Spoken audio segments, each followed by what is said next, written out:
Hello everyone.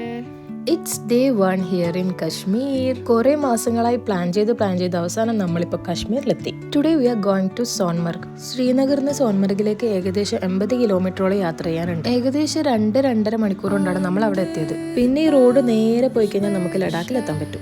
ഇത് Srinagar to Ladakh direct highway ആണ്. Winter സീസണിൽ സ്നോ കാരണം ഈ റോഡ് മോസ്റ്റ്ലി ക്ലോസ്ഡ് ആയിരിക്കും എന്നാണ് നമ്മുടെ ഡ്രൈവർ പറഞ്ഞത്. ഫൈനലി ഇപ്പോൾ നമ്മൾ എത്തിയത് one of the most beautiful place in Kashmir, Sonamarg അഥവാ സ്വർണത്തിന്റെ താഴ്വര. പേര് പോലെ തന്നെ അത്ര അടിപൊളിയായ സ്ഥലം. പേഴ്സണലി എനിക്ക് കാശ്മീരിലെ ഏറ്റവും ഇഷ്ടമായ സ്ഥലം സോൺമർഗ് തന്നെയാണ്. കാശ്മീരിന്റെ പ്രകൃതി ഭംഗിയുടെ പരമാവധി കാണാൻ പറ്റുന്ന സ്ഥലങ്ങളിൽ ഒന്നുകൂടിയാണ് ഈ സോൺമർഗ്. പൊതുവെ ഇവിടെ നവംബറിലാണ് സ്നോഫാൾ സ്റ്റാർട്ട് ചെയ്യുന്നത്. പക്ഷേ ഭാഗ്യം കുറച്ച് കൂടുതലായോണ്ടാണോ എന്നറിയില്ല, നമ്മൾ ഇവിടെ എത്തുന്നതിന്റെ 2 ദിവസം മുന്നേ ഇവിടെ സ്നോഫാൾ സ്റ്റാർട്ട് ചെയ്തു, അത് ഒക്ടോബറിൽ. പിന്നെ ഈ സോൺമർഗിലുള്ള മെയിൻ ആക്ടിവിറ്റി എന്താന്ന് വെച്ച് കഴിഞ്ഞാൽ തജിവാസ് ഗ്ലേഷ്യറിലുള്ള ഈ ഒരു കുതിരസവാരി തന്നെയാണ്. ചെറിയ ചെറിയ കുതിരകളിൽ കയറി ഈ മഞ്ഞുമൂടിയ മലകളിലൂടെയൊക്കെ യാത്ര ചെയ്യുമ്പോൾ ഓരോ നിമിഷവും എങ്ങനെ വാക്കുകൾ കൊണ്ട് പറഞ്ഞറിയിക്കേണ്ടത് എനിക്കറിയില്ല. It feels like now we are in heaven.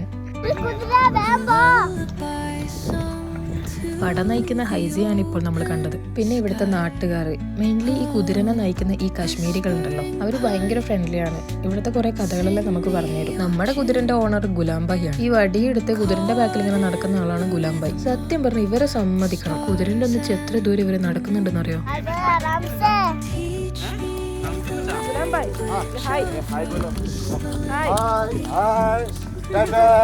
കുതിര നമ്മളെയും കൊണ്ട് ടോപ്പിലേക്ക് പോയിക്കൊണ്ടിരിക്കല. ഇങ്ങനെ പോയിക്കൊണ്ടിരിക്കുമ്പോൾ മനസ്സിൽ തോന്നിയൊരു കാര്യം എന്താന്ന് വെച്ച് കഴിഞ്ഞാൽ, once in a lifetime നമ്മൾ ഇതൊക്കെ ഒന്ന് എക്സ്പീരിയൻസ് ചെയ്യുന്ന വേണം. ഈ കാഴ്ചകളൊക്കെ ഒന്ന് കാണണം. ആദ്യമായിട്ട് മഞ്ഞ് കണ്ടതിന്റെ ആവേശ് കുമാറിലാണ് ഹൈസി. എനിക്ക് മാത്രമല്ല എല്ലാവർക്കും ഉണ്ട് ആവേശ് കുമാർ. ബാപ്പാനും ഇല്ലുക്കാനും രാജിക്കാനും സ്നാൻകാനും എല്ലാം കണ്ട. ഇവരെല്ലാം ഇടത്തിയൊക്കെ ചെറിയ കുട്ടികളെക്കാളും കഷ്ട. അങ്ങനെ തുള്ളിയും ചാടിയും കളിച്ചും ചിരിച്ചും മനോഹരമായ നമ്മുടെ സോൺമർഗ് യാത്ര ഇവിടെ അവസാനിക്കുന്നു. So that's the end of our beautiful journey.